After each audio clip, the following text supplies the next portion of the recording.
तभी वो लबादे वाला आदमी तेजी से उसके करीब पहुंचा और उसने कसकर मनीष का गला पकड़ लिया। मनीष की चीख महल की दीवारों में ही सिमट कर रह गई।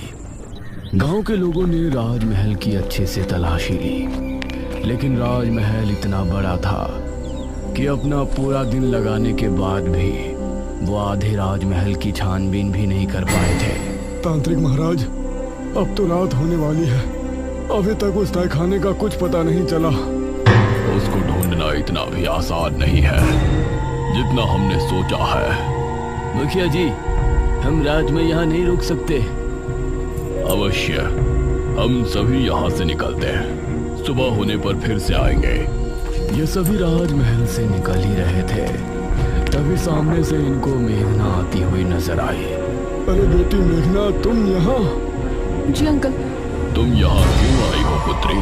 मुझे लगता है कि मैं उस तहखाने तक आपको लेकर जा सकती हूँ। ये कैसे हो सकता है? इस पर तांत्रिक महाराज ने मुखिया को हाथ के इशारे से चुप कर दिया। तुमको ऐसा लगता है तो ठीक है, बताओ कहाँ है वो तहखाना? अब मेघना आगे आगे चल रही थी और सभी उसके पीछे थे। वो एक गलियारे से होती हुई आगे बढ़ रही थी। सामने ही एक बड़ा सा दरवाजा नजर आ रहा था। वो उस दरवाजे से होती हुई अंदर पहुंची और ये सब भी उसके पीछे अंदर पहुंचे। सामने एक अलमारी थी। उसने उस अलमारी को खोला तो उसके अंदर एक बक्सा रखा था। उस बक्से को खोलने पर उसे अंदर एक बड़ी सी चाबी रखी हुई नजर आई, जिसे देखकर ये सभी हैरान रह गए। हे भगवान! मेघना ने बिना कुछ बोले चाबी को उठाया और फिर से आगे बढ़ी। सामने एक और दरवाजा था। मेघना उससे होते हुए सभी को अपने साथ अंदर ले गई। उस अंधेरे कमरे में सभी को जमीन पर एक दरवाजा नजर आया, जिसे देखकर सभी की हैरानी का ठिकाना नहीं था। यही है वो दरवाजा जो हमने हमारी दिव्य दृष्टि से देखा था। उस दरवाजे पर एक छेद था। मेघना ने उस छेद के अंदर चाबी लगाकर 3 बार घुमाया। अब इसे उठाकर देखो। तांत्रिक महाराज के कहने पर 2 आदमियों ने दरवाजे को उठाकर देखा तो वह आसानी से उठ गया। दूसरी तरफ अनुज और इशिता घर पर मौजूद थे। अनुज, मेघना कमरे में नहीं है। क्या मतलब? कहाँ गई अब वो? मुझसे तो टॉयलेट की बोल के गई थी, अब देखा तो वहाँ भी नहीं है। यह सुनकर अनुज हैरान रह गया। इस तरफ राजमहल में ये सभी तहखाने के अंदर पहुंचे। वहाँ एक शीशे के बक्से में एक किताब रखी हुई नजर आई। हाँ, यही है बेरमपुर पुराण। सभी किताब को देखकर खुश भी थे और हैरान भी।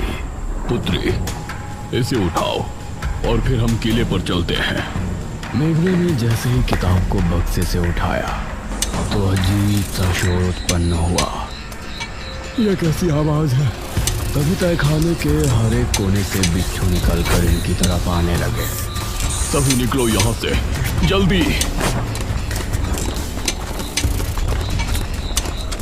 अब ये सभी तेजी से ऊपर की तरफ भागे, लेकिन एक आदमी को बिच्छुओं ने सीढ़ियों पर ही अपने चपेट में ले लिया। उस आदमी को एक ही पल में बिच्छुओं ने कंकाल में बदल दिया। बाकी सभी लोग डरी हुई हालत में महल के मुख्य द्वार की तरफ भागे। मेघना सबसे आगे भाग रही थी। दरवाजे से होते हुए ये महल से बाहर निकलने में कामयाब हो गए, लेकिन ठीक दरवाजे पर जो आदमी सबसे पीछे था उसको भी बिच्छुओं ने अपनी चपेट में ले लिया। और उस आदमी की चीख पूरे राजमहल में गूंज गई। इन लोगों ने अब अपने कदमों को रोका नहीं और किले में पहुंचकर अपनी सांस तोड़ी। तांत्रिक महाराज ने मेघना को गौर से देखा। पुत्री, इस किताब के बारे में तुमको कैसे पता चली?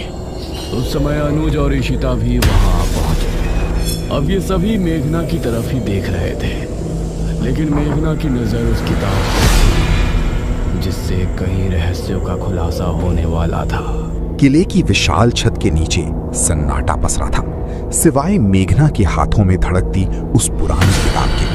हवा में एक अजीब सी भारीपन था, जैसे बीरमपुर पुराण की ऊर्जा ने वातावरण को बदल दिया हो। सभी लोग मेघना को घेर कर खड़े थे। उनकी आंखों में डर और उत्सुकता का मिला-जुला भाव था।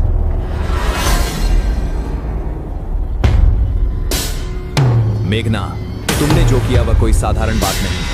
यह किताब सदियों से एक अभिशाप के नीचे दबी थी। आखिर तुमने इसे ढूंढा कैसे? मुझे नहीं पता महाराज। जब मैंने इसे हाथ लगाया तो मुझे लगा जैसे मेरा शरीर मेरा नहीं रहा। मुझे सब कुछ धुंधला सा दिखाई दे रहा था, जैसे मैं किसी और युग में जी रही हूँ। मेघना, तूने हमसे झूठ बोला। तूने कहा था कि तू बस टॉयलेट जा रही है, लेकिन तू राजमहल पहुँच गई। तुझे कैसे पता था कि तहखाना वहीं है? इशिता, अभी ये सवाल करने का समय नहीं है। हम सब बाल बाल बच्चे हैं। देखो, हमारे 2 साए अभी भी राजमहल में भगवान जाने किस हाल में होंगे। अनुज सही कह रहा है। निशिल मोलू का प्रकोप बढ़ गया है। तांत्रिक महाराज, अब जब किताब हमारे पास है तो क्या हम उस शाप को खत्म कर सकते हैं? यह किताब केवल एक साधन है। इसमें लिखे अनुष्ठान को पूरा करने के लिए उस दिव्य स्थान की आवश्यकता है जहां से राजा ने इसे छुपाया था।